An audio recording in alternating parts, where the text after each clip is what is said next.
Assalamualaikum warahmatullahi taala wabarakatuh. Selawat dan salam ke atas junjungan besar Nabi besar kita Muhammad sallallahu alaihi wasallam. Semoga kita semua diberikan kebaikan, kerahmatan dan keselamatan dalam mana kita menjalani kehidupan kita sehari-hari, insya-Allah. Para pelajar yang saya hormati sekalian. Terdahulu saya ingin mengucapkan terima kasih kepada mereka yang selalu menonton channel saya, Cikgu Zek Multimeter, kepada para pelajar yang memang pelajar ini merupakan pelajar yang hebat, kerana mereka merupakan orang-orang yang ingin mendapatkan suatu maklumat yang penting demi untuk masa depan mereka yang lebih cemerlang. Jadi fokus perjumpaan kita pada kali ini ialah berkaitan dengan perancangan dan bagaimana kamu akan melaksanakan jadual belajar. Jadi jadual belajar ini merupakan sesuatu yang sangat penting kepada para pelajar. Jika kamu ingin menjadi seorang pelajar yang betul-betul mantap dari segi belajar, kamu harus mengurus diri dan mengurus jadual belajar kamu dengan sempurna. Jadi para pelajar yang saya hormati sekalian, kesusahan terbesar dalam belajar ialah seorang tidak menumpukan sepenuh perhatian kepada pelajarannya. Ini yang paling penting. Kesusahan ini akan lebih dirasai oleh mereka yang tidak membuat jadual belajar ataupun jadual waktu belajar yang sistematik. Seorang pelajar yang cemerlang ialah seorang yang mampu membahagikan masa ulang kaji pelajaran dengan aktiviti lain. Ini yang perlu kamu beri perhatian. Jadi pertamanya kita akan melihat waktu ulang kaji yang sesuai bagi kamu. Jadi setiap hari kamu disarankan untuk melakukan ulang kaji minimal sekurang-kurangnya 3 jam. Semakin hampir dengan peperiksaan, kamu mesti tingkatkan kepada 5 hingga 7 jam. 1 jam di waktu subuh, 3 jam di waktu malam, dan 2 jam pada waktu petang. Jadi sebenarnya para pelajar kita dari segi tumpuan berbeza. Jadi setiap pelajar punya tahap konsentrasi atau tumpuan belajar yang berbeza-beza. Jangan paksa diri. Sekiranya kamu rasa tumpuan kamu mula terganggu, kamu semasa ulang kaji itu kamu perlu rehat sekejap. Itu lebih kurang 5 minit. Sebab itu kamu boleh sambung belajar semula. Sebelum kamu sambung belajar, cuba kamu imbas kembali apa yang telah kamu ketahui sebelumnya. Ini yang paling penting. Kemudian ketika proses belajar, lakukan aktiviti belajar itu dengan berbagai supaya kamu tidak jemu dan bosan. Bagaimana? Misalnya selang-selikan aktiviti membaca dengan membuat nota, menceritakan semula apa yang telah dipelajari, membuat peta minda atau peta konsep, menjawab soalan-soalan, melakar rajah dan sebagainya. Jadi bila kamu gaji, kamu selang-selikan dengan berbagai perkara, kamu tidak akan rasa bosan. Kamu akan seronok. Jadi kamu boleh cuba. Yang seterusnya, kamu jangan letakkan matlamat membaca terlalu besar. Bagaimana? Jumlah bahan yang kamu mau ulang kaji mestilah bersesuaian dengan masa yang ditetapkan. Bagaimana? Sebagai contoh, meletakkan matlamat untuk membaca 100 muka surat.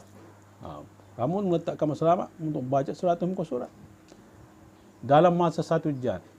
Ini adalah satu yang tidak relevan. Sebaliknya, matlamat untuk menghabiskan dan memahami 20 muka surat lebih sesuai dan boleh dicapai. Jadi kamu mesti ubah cara belajar.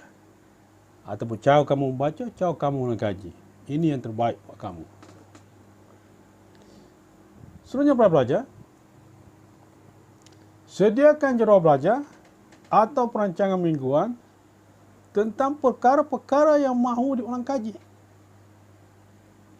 Dengan adanya jadual ini, akan mampu untuk kamu mengawal perjalanan kehidupan kamu dalam seharian itu. Maksud saya di sini bagaimana kamu nak isi dengan benda-benda yang baik atau positif dalam jadual itu untuk memastikan kamu dapat melaksanakan tanggungjawab kamu sebagai seorang pelajar.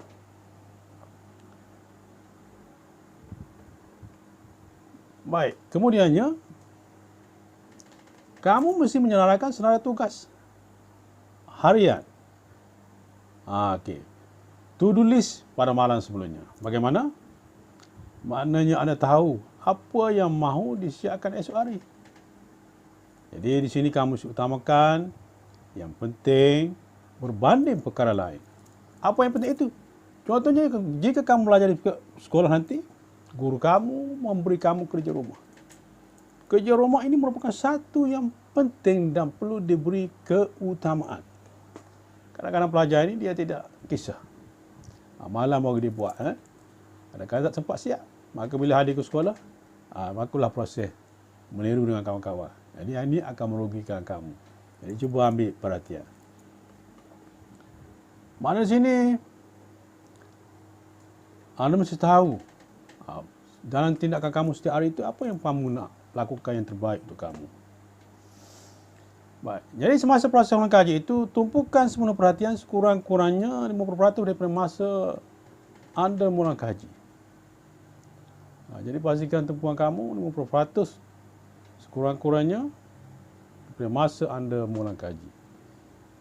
Seterusnya, sediakan nota poket atau flashcard yang anda boleh bawa ke mana-mana, boleh dibaca tak kira masa dan tempat. Contohnya jika anda datang ke sekolah dengan bas, di atas bas anda boleh membaca, anda boleh buat ulang kaji.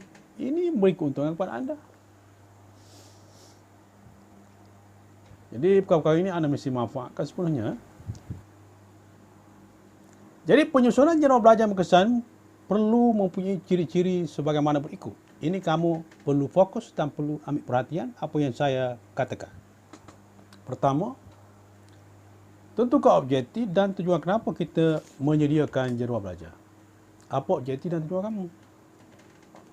Yang kedua, fikirkan aktiviti yang anda lakukan sesuai dengan tujuan dan objektif yang kamu nyatakan.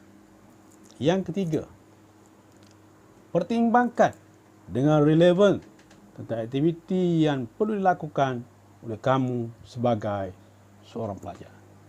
Yang keempat, ikut keutamaan. Mengikut perkara yang anda lakukan pada pagi, petang dan malam. Yang kelima,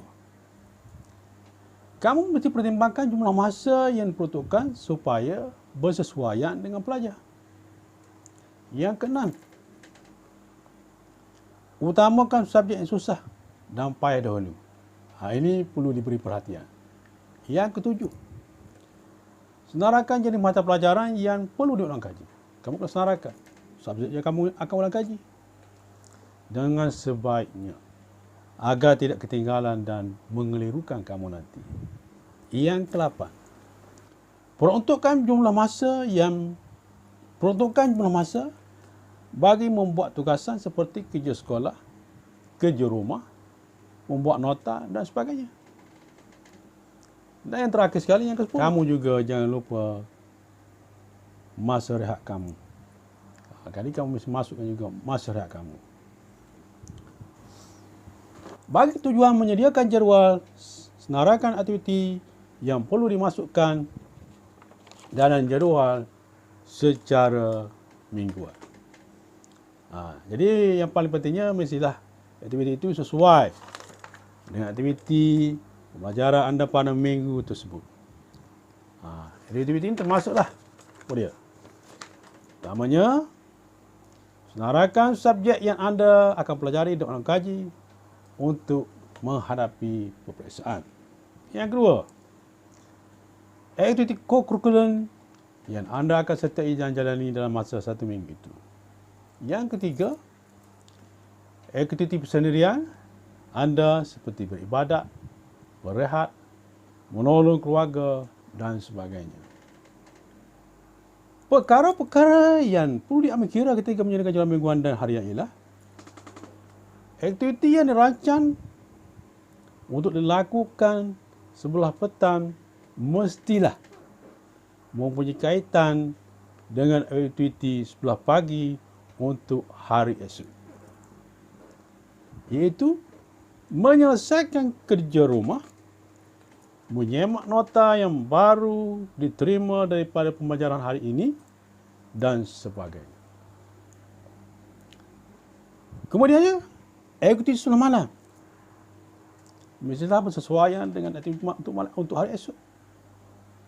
Seperti membuat persediaan awal, mengulang kaji pelajaran lepas, dan sebagainya.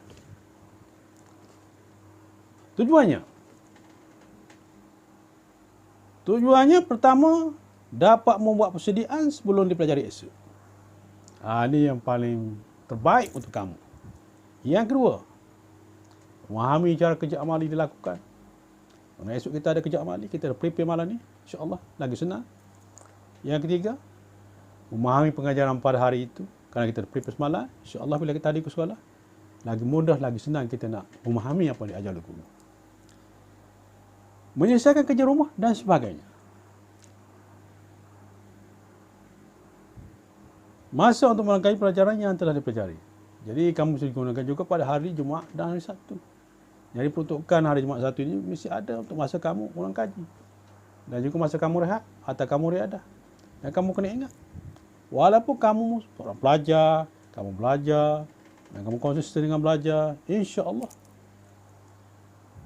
kamu akan mendapat sesuatu yang positif. Tapi yang paling penting sekali, di samping kamu belajar, kamu jangan sia-siakan masa rehat kamu. Pastikan kamu perlu ada rehat, kamu perlu ada bersukan. Ini akan berikan kesihatan dan tenaga kepada kamu. Jadi semoga panduan daripada saya pada kali ini, jika kamu ikut, jika kamu cuba praktikkan, insya-Allah akan memberi manfaat kepada kamu. Jadi sekian daripada saya, segala yang baik daripada Allah SWT, yang buruk itu bukan daripada diri saya. Sekian, wabillahi taufiq wal hidayah. Wassalamualaikum warahmatullahi taala wabarakatuh. Semoga bertemu kembali.